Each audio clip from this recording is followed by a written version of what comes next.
Physical clashes at universities in the U.S. between pro-Palestinian protesters and counter-demonstrators have led to police intervention and even canceled classes.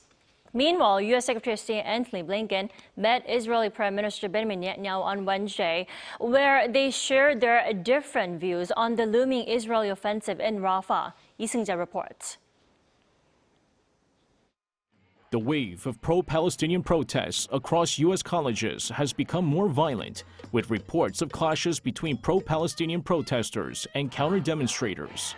Over at Columbia University, the heart of the East Coast protests, over 100 protesters were arrested late Tuesday night when police moved in on those occupying Hamilton Hall and an encampment on a campus lawn.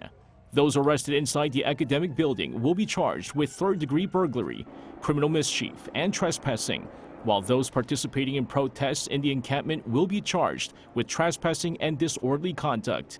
On the West Coast at UCLA, a violent clash between pro-Palestinian protesters and counter-protesters has led to police intervention.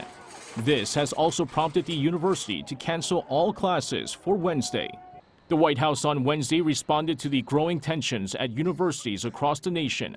White House spokesperson Karine Jean-Pierre stressed that Americans have the right to protest peacefully within the law, but added that a small number of students are causing the chaos. The spokesperson also said that President Joe Biden is scheduled to give a speech on the topic of anti-Semitism at a museum honoring Holocaust victims next week.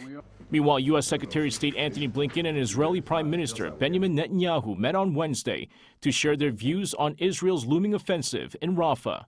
Blinken reiterated Washington's stance that an operation in Rafah right now would diminish the chances of reaching a deal to release Israeli hostages, while also impacting U.S. efforts to promote normalization between Israel and Saudi Arabia. However, the Israeli leader told the visiting U.S. secretary that he would not accept an end to the war in Gaza as part of a potential hostage deal, while stressing that an offensive in Rafah will go ahead as planned. Seung-jae, Arirang News.